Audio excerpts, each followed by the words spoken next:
400 people once built sports cars by hand on Bristol Avenue, Blackpool. 800 a year, fast enough to embarrass Ferrari, loud enough to fill the seafront. Today, the last structures on that site are rubble. They were torn down in January 2025, and the land carries new road names: Tuscan Way, Cerberus Way, Wheeler Hub Drive. Memorial plaques disguised as infrastructure. Stand on that fresh tarmac on a quiet morning and there's nothing left to hear. No air tools, no engine bark, no voices calling across a workshop floor. Just the wind off the Irish Sea, moving across concrete that doesn't remember what it replaced. How does a place that built some of the most thrilling machines in British history become a developer's blank canvas in under 20 years? How do 400 pairs of the most skilled hands in the motor industry become a line item in an administrator's catalogue? The answer isn't economics. It's a story about promises, decisions, and the moment a factory that had survived everything was handed to someone who didn't understand what he'd bought. The street signs are the cruelest part.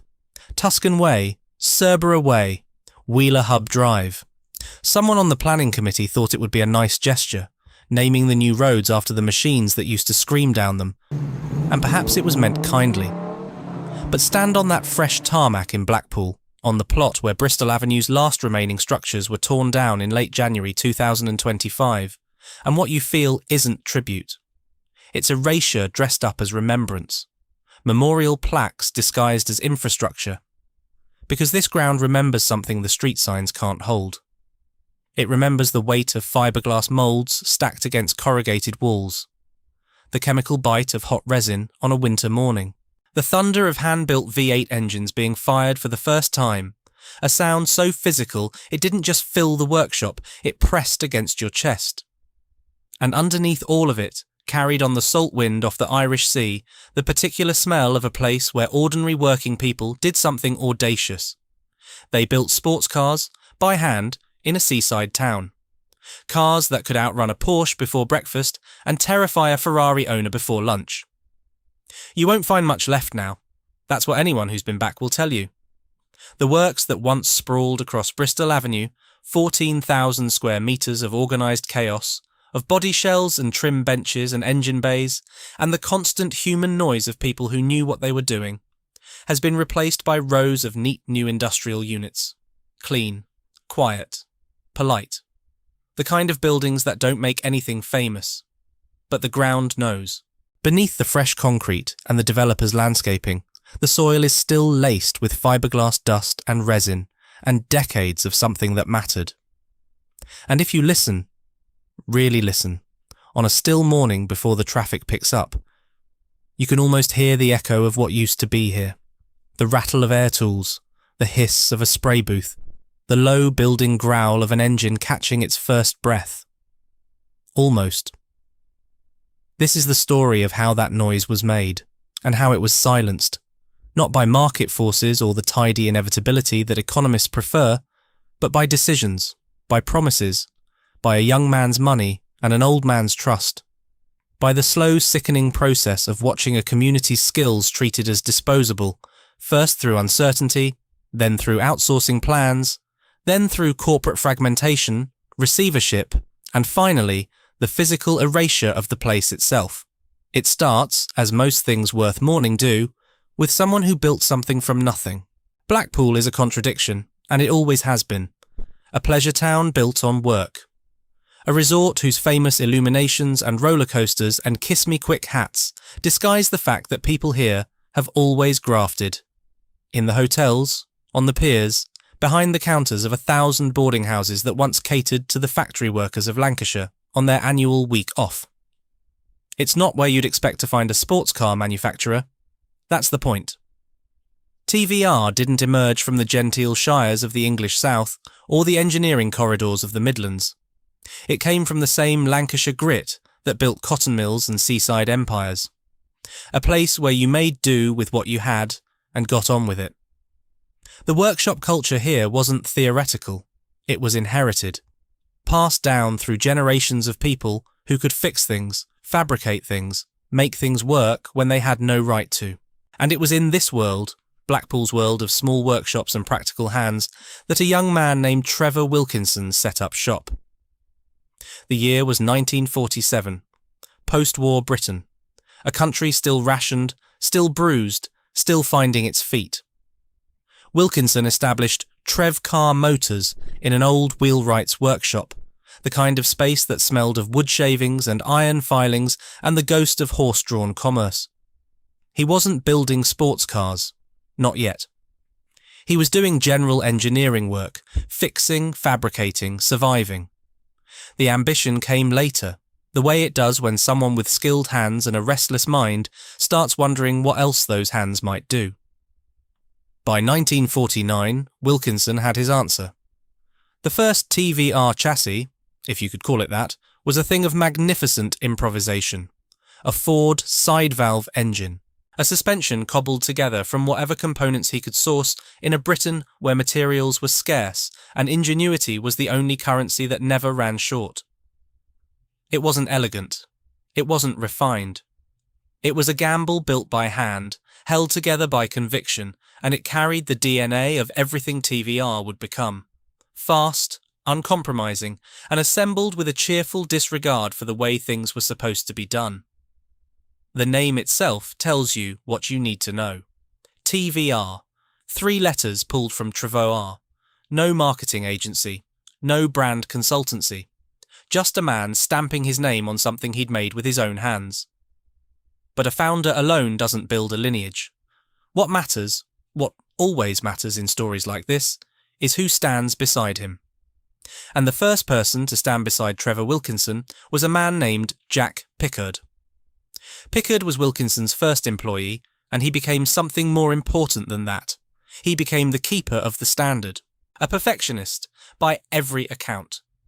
The sort of man who trained young workers not just to do the job, but to care about the job, to take pride, to measure twice, to never rush in. He spanned multiple TVR eras, from the early workshop days at Beverley Grove to the Hoo Hill site and back again later, carrying with him the accumulated knowledge of how things should be done. Not because a manual said so, because he'd learned it, because he'd earned it, because the work demanded it.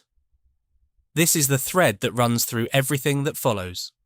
Not balance sheets, not boardroom strategy. People. Hands. Knowledge passed from older workers to younger ones, shift after shift, year after year, until the skills became as much a part of the place as the brickwork and the corrugated steel. Pickard trained others. One of them was a man named John Malecek, whose father had also worked for TVR in the earlier days. 3 generations, eventually, would pass through these works. Father to son to grandson. A dynasty not of wealth or title, but of craft. Of knowing how fiberglass behaves when it's warm. Of understanding the flex of a body panel.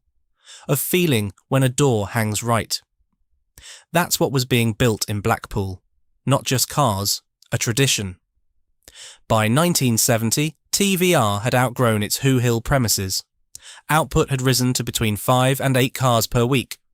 Modest by any industrial standard, but remarkable for a small operation running on determination and the accumulated expertise of a tight workforce. Extra space was needed. And so, in late 1970, under the ownership of Martin Lilly, TVR moved to Bristol Avenue. It was the kind of site that suited them perfectly. Not a gleaming, purpose-built facility. Not a cathedral of automotive engineering. A working space. Corrugated walls, concrete floors that would never quite be clean, high ceilings stained by years of resin fumes and spray booth overspray. The building didn't try to impress anyone.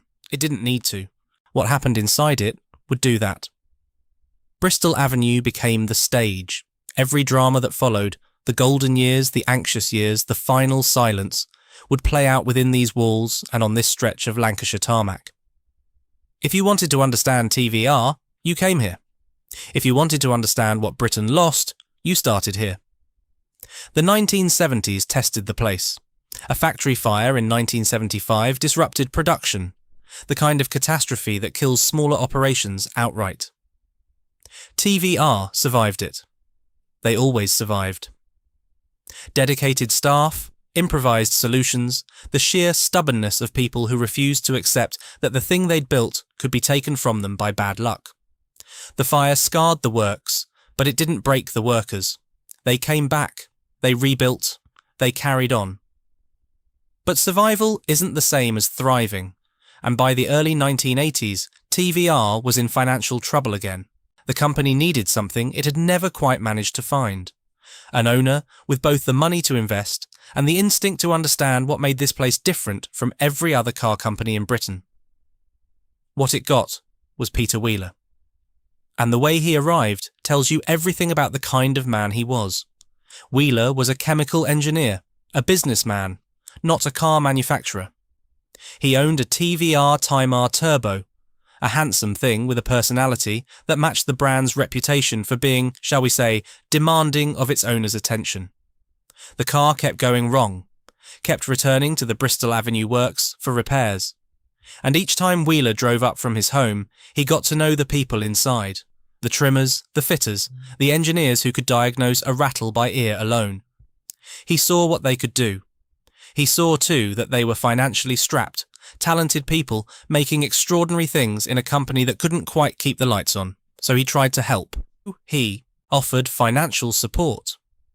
And before he entirely understood how it had happened, Peter Wheeler owned TVR. It was 1981. He was buying a company that most sensible investors would have walked away from. A niche sports car maker in Blackpool, Lancashire, with a loyal but small workforce, a passionate but limited customer base, and a product range that, while thrilling, was powered by engines TVR didn't make and couldn't fully control. Wheeler's first masterstroke was understanding the engine problem. He pushed TVR toward the Rover Vi8, a conversion that transformed the cars from quick to genuinely, alarmingly fast. The Rover Vi8 was available, affordable, and responded beautifully to tuning. In the hands of Bristol Avenue's engineers, it became the beating heart of a new TVR identity. Raw power, minimal weight, no apologies. But Wheeler's real genius wasn't mechanical. It was cultural. He understood instinctively that TVR's greatest asset wasn't a chassis design or an engine specification. It was an attitude, a refusal to behave like every other car company, a belief, radical, reckless, and intoxicating, that the driver should be trusted, that the machine should be honest, that the connection between human hand and road surface should be unmediated by the electronic nannying that was beginning to creep across the motor industry like ivy over a garden wall. This was the philosophy that would define the Wheeler era, and it would make Bristol Avenue the most exciting and most terrifying car factory in Britain.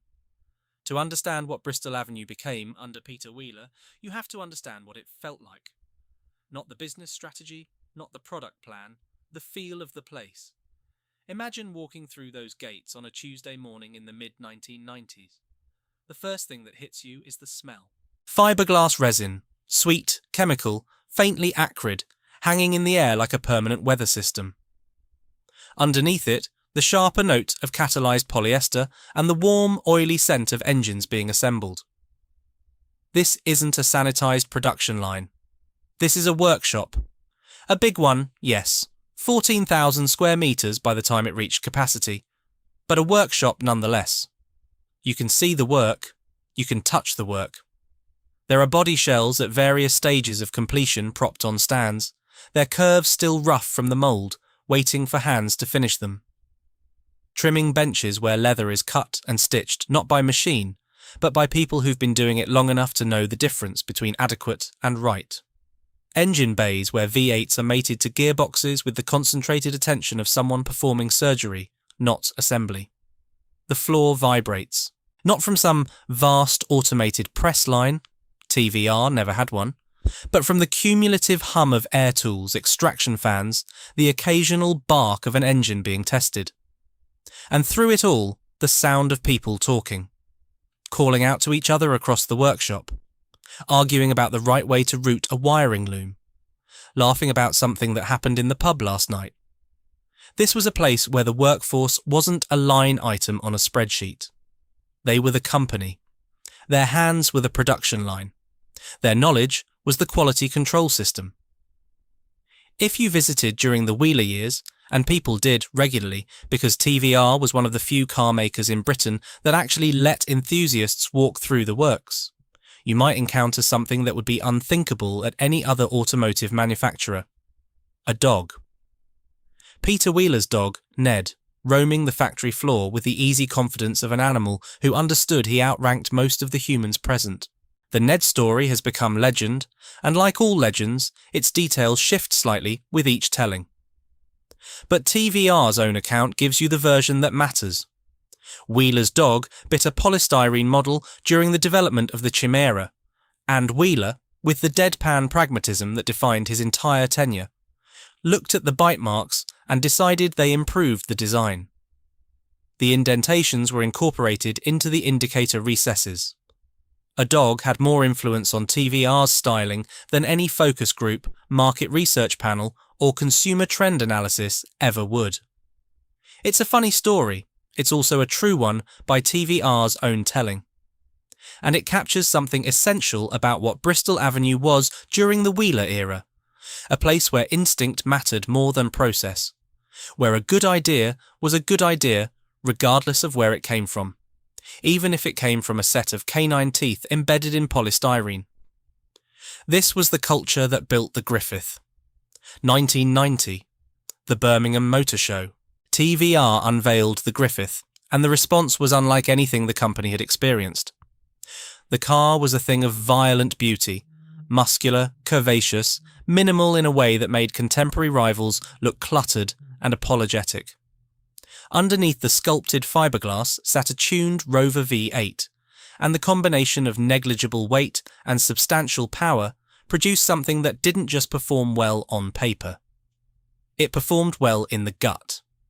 You felt it. The car demanded your full attention, particularly in the wet, where its rear-wheel drive and absence of electronic intervention made every journey an act of negotiation between driver and physics. At the 1990 show, the reputation that spread through the halls was extraordinary. Orders reportedly placed every 8 minutes. TVR had never seen anything like it. By the time the Griffith ceased production in 2002, approximately 2,600 had been built, each one by the hands at Bristol Avenue. But the Griffith was only the beginning of Wheeler's golden era. The Tuscan Challenge one-make race series, launched in 1989, did something no amount of advertising could achieve. It put TVRs on circuits across Britain, racing against each other, proving to anyone watching that these weren't fragile trinkets built for Sunday car parks. They were serious machines, built by people who understood what speed demanded. And then came the Cerberus. If the Griffith announced TVR's arrival, the Cerberus announced its ambitions. Powered by TVR's own JP 8-cylinder engine, not a borrowed Rover unit, but an engine designed and built in-house, the Cerberus delivered performance that made journalists reach for superlatives they'd been saving for Maranello. 0 to 60 in approximately 4 seconds, 0 to 100 miles per hour in just over 9 seconds, at a price of around £37,000, a figure that made the exotic competition look not just expensive, but embarrassed. The motoring press understood what this meant. TVR's lightweight and muscular engines made some of their cars as fast as top-range Porsches and Ferraris, but at a fraction of the price. A works in Blackpool, staffed by people who lived in the surrounding terrace streets and caught the sea breeze on their walk home, was producing machines that could humble the established order of European sports car manufacturing. 400 people worked at Bristol Avenue during these peak years. 400, not 4,000. Not the massed ranks of a Wolfsburg or a Maranello. 400 skilled pairs of hands, building 800 new cars a year, in a corrugated shed by the seaside. And every single car was, in the most literal sense, handmade. There was no robot welding line, no automated paint facility, no algorithm deciding how much torque the engine should be allowed to deliver before electronic systems intervened to save the driver from themselves. Which brings us to the thing that made Wheeler's TVR not just a car company, but a statement of belief. Peter Wheeler had a passionate dislike of airbags. He was public about it, unapologetically, almost gleefully public. He argued that drivers were better off without them. He rejected anti-lock brakes as, in his own words, a crap answer. And traction control? The worst thing, in Wheeler's view, because it encouraged drivers to stop driving to the conditions. It made people lazy. It made them trust the machine instead of trusting themselves. This wasn't carelessness. It wasn't ignorance. It was a philosophy. And whether you agreed with it or not, it produced something the modern motor industry had almost entirely abandoned: consequence. A TVR told you the truth. If you exceeded the car's limits, you found out immediately, personally, and without electronic negotiation. The machine didn't patronize you, didn't second-guess you, didn't wrap you in algorithmic cotton wool. It treated you as an adult, which meant it also treated you as responsible for whatever happened next. For a certain kind of driver, and a certain kind of person, this was intoxicating. In an era of increasing regulation, increasing caution, increasing corporate anxiety about liability, here was a company in Blackpool that still believed in the unfiltered relationship between human being and machine. The cars were thrilling precisely because they were uncompromising. And the works thrummed with that same energy. A place that felt like the last corner of Britain where rules didn't always win. A 1995 BBC Top Gear factory tour captured the essence of it. Jeremy Clarkson visiting Blackpool, walking through the works, interviewing Peter Wheeler. The footage shows body shells, workbenches, people explaining their processes with the quiet authority of craftsmen, and the overall impression of an operation that never tried to look like Stuttgart. Because it wasn't Stuttgart. It was Blackpool. And it was magnificent. But here's the thing about building something extraordinary on the strength of personality, instinct, and a workforce of 400. It only works as long as the personality is there. As long as the instinct is trusted. As long as the 400 are valued. By the early 2000s, TVR under Wheeler had reached a kind of summit. 800 cars a year, 400 employees. A product range, Tuscan, Tamora, Sagaris, Cerbera, T350, that covered a startling breadth of the performance spectrum. An in-house engine program. A reputation earned in motorsport and burnished by every terrified road test as the most unforgiving car brand in British history. And if you'd stood on the Bristol Avenue shop floor in 2003, stood amid the resin fumes and the engine noise and watched the Sagaris taking shape, all aggressive vents and barely contained violence, you might have believed it could go on forever. That this improbable operation, this punk rock car company in a seaside town, had found a way to survive in a world that was increasingly hostile to everything it represented. The works was alive. The order books were full. The cars were faster, louder, and more beautiful than they'd ever been. The culture of the place, that stubborn, glorious, slightly mad insistence on doing things its own way, was intact. This was the peak, the absolute summit. And standing at that height, looking out across a works that produced some of the most thrilling cars Britain had ever built, nobody inside those walls could see what was coming. The decisions that would change everything hadn't been made yet. But the phone call that would set them in motion, a call that Wheeler himself would later describe in terms that suggested even he couldn't quite believe how it happened, was already on its way. 2004 was approaching, and with it, a young man with money, ambition, and plans that had very little room in them for a corrugated shed in Blackpool where a dog once redesigned a sports car. The thing about building cars without airbags, without traction control, without any of the electronic apparatus that the rest of the motor industry considered non-negotiable, the thing nobody at Bristol Avenue talked about much during the good years, was that it only worked inside a particular set of conditions, a particular market, a particular regulatory climate, and a particular kind of owner. Peter Wheeler understood TVR because Peter Wheeler was TVR. His instincts were the company's instincts. His contempt for compromise was the factory floor's contempt for compromise. the 400 people who built those cars shared, in ways that were never written into any contract, a set of assumptions about what mattered. That the car should be honest, that the work should be visible, that speed was a value, not a liability. But the world outside Bristol Avenue was shifting. European emissions regulations were tightening. Type approval standards were growing more complex, more expensive to meet. The global sports car market was consolidating around manufacturers, with the resources to engineer compliance into their products from the ground up. Not bolt it on afterwards as an afterthought. TVR's independence, the very thing that made it extraordinary, was also the thing that made it vulnerable. A company of 400 people, building 800 cars a year by hand, does not have the engineering budget of Porsche. It does not have the legal department of Ferrari. It does not have the luxury of spending 3 years and £50 million developing an engine that meets every standard from Tokyo to Sacramento. And there was something else. Something quieter, harder to see from outside. Peter Wheeler was getting tired. He'd owned TVR for over 20 years. He'd poured himself into it, his money, his time, his personality, his dog.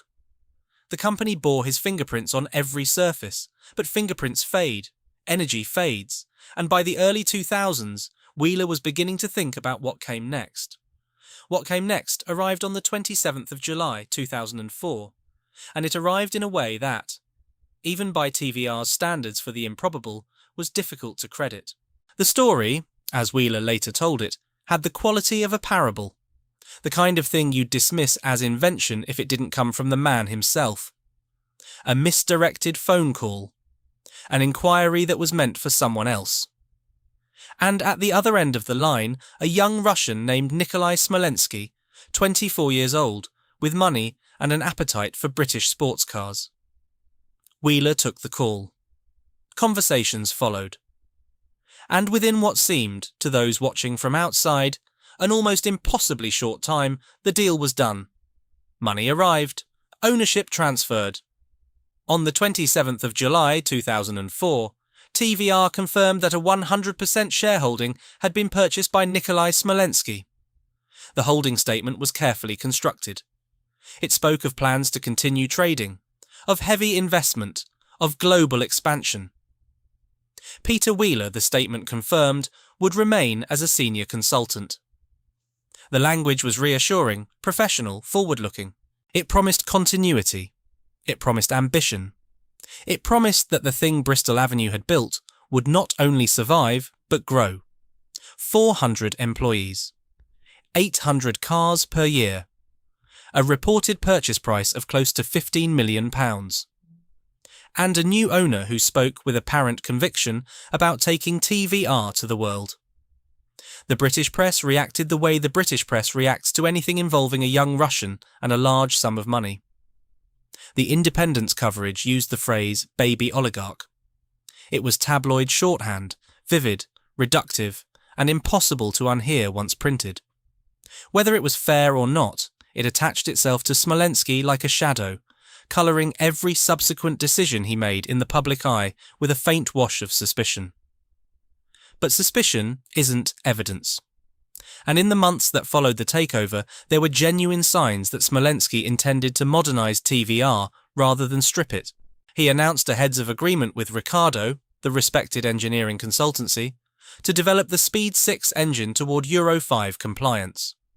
It was exactly the kind of investment TVR needed if it was going to survive in a regulatory environment that had no patience for charismatic non-conformity. Smolenski spoke of global expansion. Ricardo's chief executive spoke in supportive terms.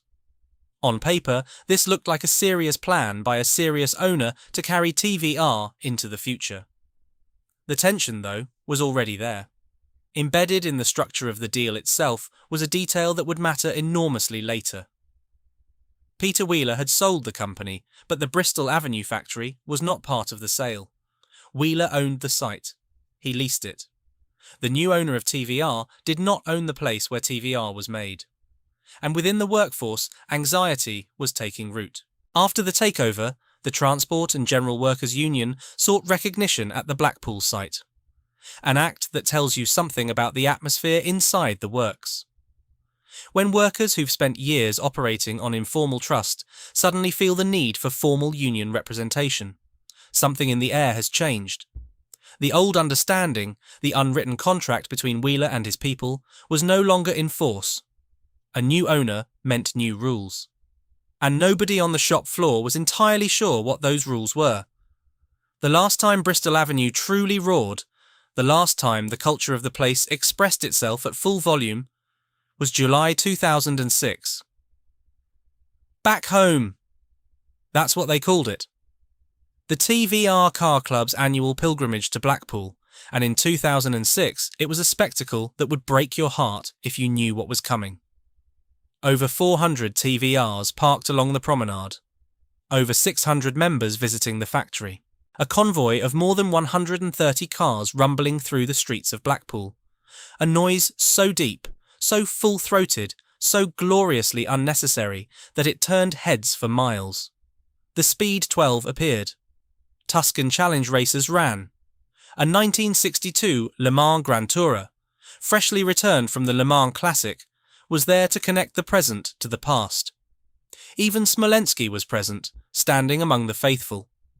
The factory gates were open. The workforce was hosting tours.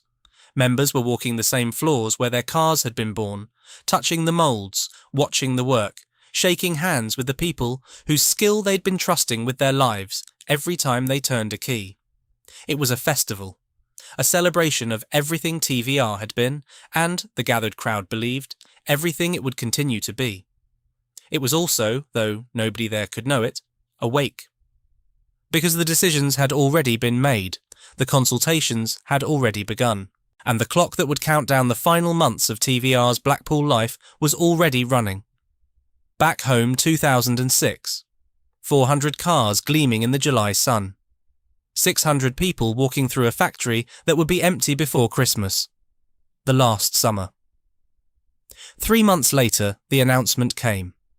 On the 18th of October 2006, TVR confirmed that it would outsource all production. The statement, reproduced in the motoring press, laid it out. 2007 production of the Tuscan Convertible and Sagaris would take place in Europe. Fully built powertrains would still be produced in the United Kingdom. Redundancy consultation had begun with staff and the Transport and General Workers Union. Read those words again, slowly. Outsource all production. Not some. Not a portion. All. The cars that had been built by hand on Bristol Avenue, shaped, fitted, trimmed, wired, painted, and tested by people who lived within walking distance of the works, would now be built somewhere else. Somewhere in Europe. By other hands. In other buildings. The skill that had accumulated on those floors over 36 years passed from Jack Pickard to the generation after him, and the generation after that, was being declared surplus to requirements. Smolenski apologised. He said there was no other way. Autocar's report carried his words and the stated rationale. Cars built elsewhere in Europe, powertrains built in the United Kingdom. The plan was presented as a pragmatic response to commercial reality, a restructuring, not an abandonment. The language was careful. The implications were not. Then, in November 2006, the factory issued a press release that closed the door. No plans to restart production at the Blackpool factory. 158 people to be laid off. David Oxley, the managing director, framed the decision in the language of managed transition. Production had been stopped at the optimum point for training and handover to support the outsourcing plan. There was, he said, no further work for production staff here. The optimum point. Listen to that phrase. Roll it around. A managing director standing in a works where people had spent decades learning their craft, telling them that the optimum point for ending their working lives had been reached. That the training and handover, the transfer of their knowledge to whoever would build TVRs in some unnamed European facility, was proceeding as planned. That they were, in the language of corporate restructuring, no longer required. It is the kind of sentence that sounds reasonable in a boardroom and devastating on a shop floor. 71 workers had already been laid off earlier that year in the spring. The Bristol Avenue site, home to TVR since 1970, was to be vacated within 6 months. Now another 158 were following them out of the gates. The people who could lay fiberglass by feel, who knew the flex of a Sagaris panel, who could hear from 3 benches away whether an engine was running clean. They were being handed redundancy consultations and told the future didn't need them. Not because the cars had failed, not because the customers had disappeared, not because the work wasn't good enough, but because someone had decided it could be done more cheaply, somewhere else, by someone else. The end, when it came, was not a single moment. It was a sequence. A series of doors closing, each one quieter than the last. In late December 2006, TVR went into receivership. The word itself, receivership, carries a particular weight in British industrial history. It is the administrative machinery of failure, the formal acknowledgement that a company can no longer meet its obligations, that the promises have run out, that whatever was planned, whatever was intended, whatever was said in holding statements and press releases about investment and global expansion, the money is gone. What followed was not a rescue, it was a dissection. Administrators began investigating the decisions that had been made around TVR's ownership structure. The picture that emerged was one of fragmentation. The TVR name and intellectual property had been placed into one company. The manufacturing arm had been spun off into another. The split created a dispute, a legal and financial tangle over which entity was responsible for what and, critically, who would fund the redundancy payments owed to the workforce. 200 staff, caught between corporate structures that had been designed, it seemed, with more attention to the separation of assets than to the people who'd created their value. This is where the betrayal moves from atmosphere to architecture, not a single act of villainy, not a cartoon villain twirling his moustache over the ruins. Something worse, a structural arrangement that placed the name of the company, its identity, its reputation, everything the Bristol Avenue workforce had spent decades building, into a different legal box from the workers who'd built it. The brand over here, the people over there. And when the money ran out, the people discovered that the box they were in was the one nobody wanted to open. By February 2007, the administrators were offering what remained. The TVR Car Club documented the inventory with the blunt precision of an estate agent cataloguing a dead man's possessions. TVR trademarks for the United Kingdom, the European Union, and the United States. Moulds and tooling for the Tuscan, Tamora, Sagaris, and T350. Leasehold premises of 14,000 square metres. Manufacturing plant and equipment. A draft turnover figure for the 12 months to the 31st of December 2005. £18,870,000. Read that list again. Not as business data, as the physical vocabulary of a world that no longer exists. Moulds. The negative shapes from which every TVR body panel was born. Fiberglass pressed into forms that held the memory of curves designed by instinct and refined by hand. Without the moulds, you can't make the cars, and now the moulds were assets in an administrator's catalogue waiting to be sold to whoever would pay. Tooling. The jigs, the fixtures, the purpose-built equipment that held components in place while skilled hands assembled them. Each piece calibrated to a specific task, a specific model, a specific process that existed nowhere else on Earth. Plant and equipment.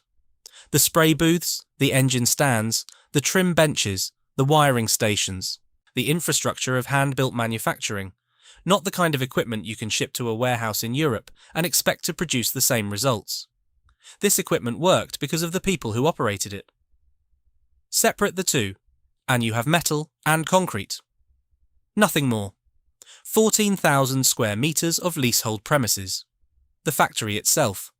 The stage on which all of it had happened. Reduced to a line item. They didn't just sell a car company, they sold the moulds that remembered how to make them. What happens to a place when its reason for existing disappears? The Bristol Avenue site didn't die all at once. Peter Wheeler still owned the buildings. The factory had never been part of the sale to Smolenski. After TVR went into receivership, Wheeler leased the space to a variety of businesses. And here in the aftermath, something quiet and dignified happened. Many of the people who'd worked at TVR took units on the site and set up their own businesses. Small operations, specialist work. The skills that Bristol Avenue had cultivated over 3 decades didn't vanish when the company name was stripped from the wall. They dispersed. They found new containers. Former TVR workers scattered across the same square footage that had once been a single, roaring enterprise, kept going, kept making things, kept using what they knew. Wheeler's widow, Vicky Oyston, would later speak of this afterlife with something like pride. The people hadn't given up. They'd adapted.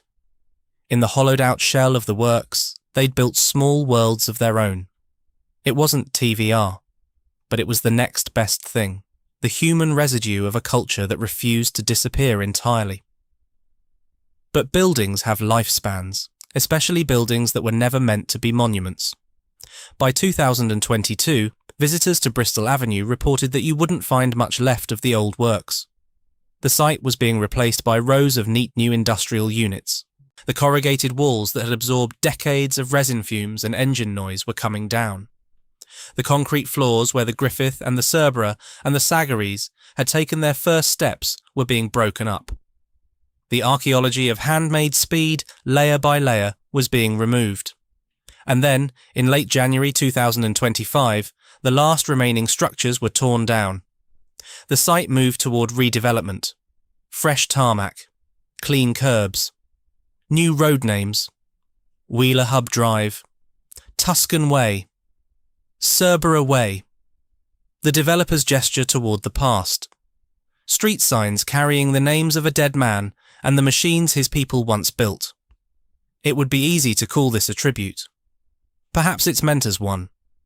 But there's something about naming a road after a car that no longer exists, on the ground where that car was built by people who were told their skills weren't needed anymore. That feels less like remembrance and more like the final, gentle insult. The names on the signs remember the products. They don't remember the hands. And yet, there is one moment in the aftermath, one scene captured by the BBC and later recounted by Hemmings, that says more about what Bristol Avenue truly was than any administrator's inventory or developer's site plan ever could. After the brand collapsed, after the receivership, after the layoffs and the outsourcing announcements and the slow bureaucratic dismantling of everything TVR had been, a man named John Mleczek died. A door assembler. He'd worked at Bristol Avenue for more than 3 decades. His father had worked at TVR back in the Who Hill Brickworks era, before the move to Bristol Avenue. His son had worked there too, right up to the company's demise. 3 generations, 1 factory, a family's entire working identity bound to a single set of walls. When Mleczek died, his community honoured him the only way they knew how. A convoy of TVRs drove through Blackpool.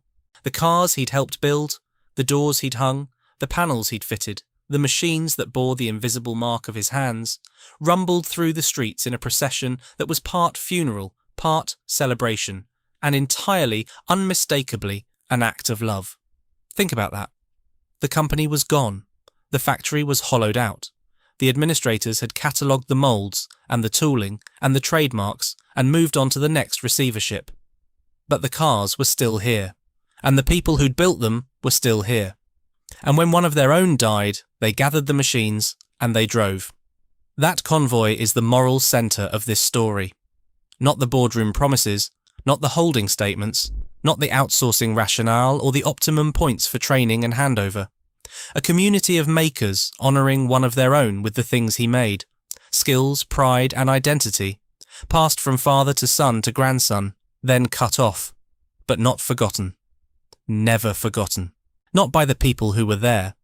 Blackpool still stands, of course. The tower, the illuminations, the piers and the promenades, and the arcades that flash and chime through the summer months. The town carries on, the way seaside towns do, with the cheerful resilience of a place that has always had to sell itself to survive. But something is missing. Has been missing since 2006. A sound that used to rise from a stretch of Bristol Avenue and travel on the salt air across the rooftops of the surrounding streets. The sound of engines being born, of fiberglass being shaped, of skilled hands doing work that mattered. 400 people once walked through those gates every morning. They came from the terrace streets nearby, from the estates beyond the promenade, from the ordinary domestic geography of a Lancashire seaside town. They weren't building luxury goods for a distant elite. They were building machines that bore the mark of their own hands, their own judgment, their own stubborn refusal to do things the easy way. And when those machines reached the road, they didn't just perform. They roared. They bit. They demanded everything their drivers had. They were, in every meaningful sense, alive, because the people who built them were alive and present and proud and skilled in ways that cannot be automated or outsourced or listed in an administrator's catalogue. TVR's Blackpool era did not just end. It was dismantled, taken apart, piece by piece, decision by decision, statement by statement, until what remained was a plot of land with new street signs and the fading memory of something that should never have been allowed to disappear. The betrayal isn't a single act. It isn't one person's greed or another person's negligence. It's the slow, accumulating weight of a community's skills being treated as disposable, of promises made and structures built that separated the value of a name from the value of the people who gave that name its meaning, of a works that hosted 600 visitors in July and issued redundancy notices by November, of moulds sold to the highest bidder and knowledge left to scatter on the wind. And now the wind blows across fresh tarmac on Bristol Avenue, carrying nothing but the smell of new concrete and the sea. The street signs stand in neat rows: Tuscan Way, Cerbera Way, Wheeler Hub Drive, names that try, quietly, inadequately, to remember what was taken away. If you stand there long enough on a still morning, before the traffic, before the gulls, before the town wakes up and gets on with the business of being Blackpool, you can almost hear it. The rattle of an air tool, the hiss of a spray booth, the low building growl of a hand-built engine catching its first breath in a corrugated shed by the sea. Almost. What remains is silence, and the question that Bristol Avenue will carry in its bones, beneath the new roads and the clean curbs and the developers' landscaping, for as long as anyone remembers what this ground once was. What happens to a place? What happens to a people? When the thing they built, the thing they loved, the thing that gave them purpose and pride and a reason to walk through those gates every morning is taken from them. Not by failure, not by time, but by the quiet, reasonable decisions of people who never stood on that factory floor, never smelled the resin, never heard the engines, and never understood that what they were dismantling wasn't a business. It was a world.